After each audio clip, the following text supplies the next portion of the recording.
I'm Chuck Olenek. I'm a reenactor. And for 36 years in the classroom, what I did is I dressed the part for whatever time period we were covering, and I tried to immerse my kids completely into the culture and had them listening to the music of the time period, looking at the art, handling artifacts that I could find to make history more tangible and more real for them. Well, I have time on my hands since I'm not in the classroom anymore. I have a room full of garb at the house.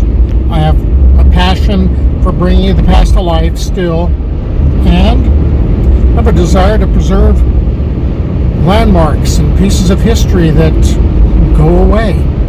And what I'm going to do now is take you along on my very pretentious sounding mission Odyssey, where I plan to visit each of the missions in Alta California, the Asistencias, those are the spin-off missions, the Estancias, those are the ranchos that I could find, and the Presidios. And I would be doing this in garb because I've got to walk the walk.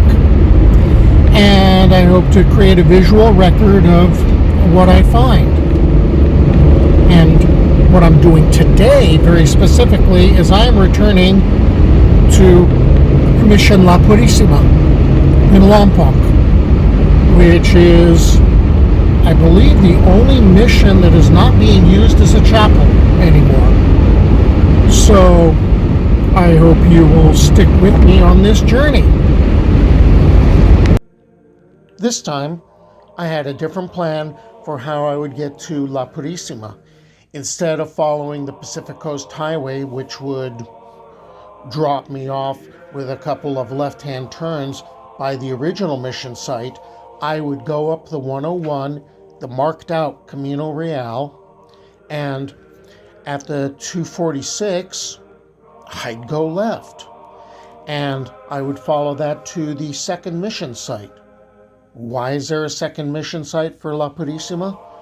Well, in December of 1812, there was a series of earthquakes starting around December 8th, and the one that hit December 21st lasted 4 minutes. It affected most of the California coast and damaged most of the missions. The walls of the buildings were badly damaged and largely collapsed during the heavy aftershock that followed a half hour later.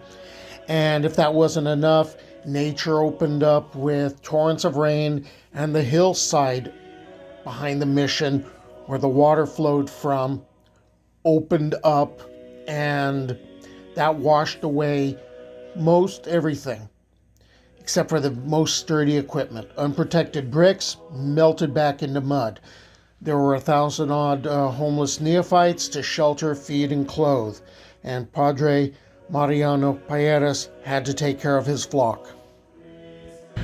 Padre Mariano Payeras ended up relocating the mission. Now, he had already been at the mission since 1804, but then after the devastating earthquake and the flood and all the other badness that happened, they needed a new site. And the problem with the old site was it was on the southern side of the what was then called the Santa Rosa River, but later got renamed Santa Ynez River. And whenever there was a good rain, it cut off the mission from this. What's this?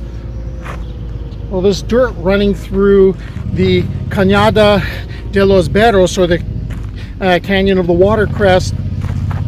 That's the Camino Real. That's why I cleverly stood next to the sign. And I'm not busting a Huell Hauser and saying, this is it. But it is. Okay, so the mission is now going to start really prospering, and it'll develop asistencias or estancias, lots of crops. We'll see those in a moment. The new buildings, built between 1813 and 1818, were built with earthquakes in mind. The walls were 4.5 feet thick, reinforced with stones, and they weren't built in a quadrangle. The buildings were built along a line to minimize shaking during quakes, also to help protect the buildings from the prevailing afternoon winds and to avoid encroaching on the fertile farmland of the canyon. The mission church itself has a very simple exterior. It's been restored, but since it's in a state historic park, it's not an active church. The campanario was copied after the one at Santa Ynez since no records existed that describe the original design. The bell tower had 2 rolling bells and 1 stationary bell. Behind the pink wall is the Camposanto, or cemetery. And at first I thought the Chumash were probably buried in that cemetery as I'd seen at other missions. But then I saw a separate map which showed an Indian cemetery, which I think is either on the other side of the creek or it might be where some animals are kept. So the next building over is the Cuartel, and that is basically the guardhouse. Well, that doesn't give an accurate description. Yes, the soldados are there and have their quarters. Yes, their corporal has his apartment, but there's also the major domo there, and he pretty much runs the mission for the Padres. Also, you'll have the various shops. You'll have the weavery, you will have the carpinteria, the blacksmith will be there, and it's sort of a catch-all working building. The specialty craftsmen would also be residing here. They'd have apartments, they'd also be paid wages.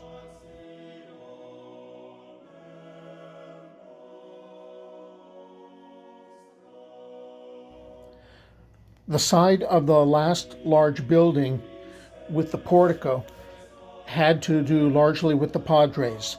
Here were the Padres' bedrooms, an office for the Padres, a small chapel, and a sala where they could receive guests.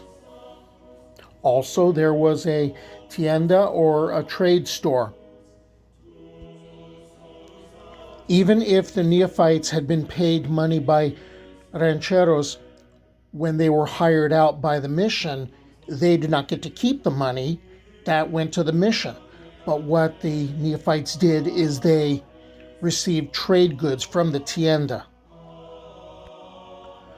Water for irrigation and domestic use was brought from springs in the hills 3 miles away by an elaborate system of open aqueducts, pipes, reservoirs, and dams.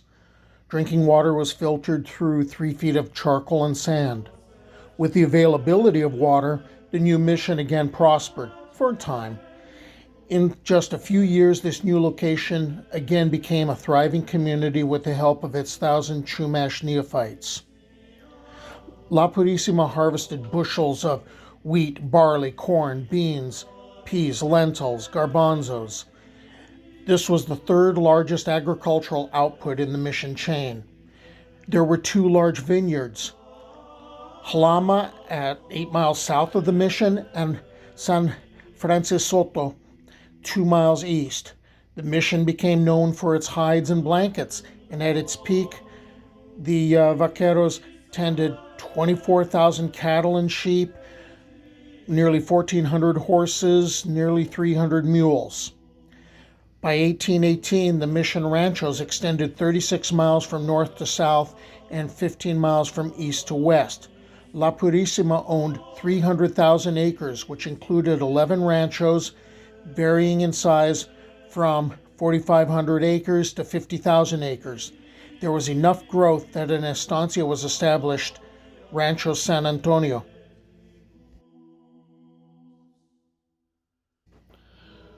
So, what ended up happening to the cattle who bore the brand of Mission La Purísima?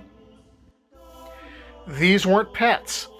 The cattle were slaughtered, and the beef fat would be rendered in these vats into tallow. The tallow was a valuable trade item, so it could be stored in cowhide bags and used in that way, or it could be used to make candles, You could also mix the tallow with lye and produce soap. And what you're looking at right there is you're seeing drains to take away the waste from the soap making process.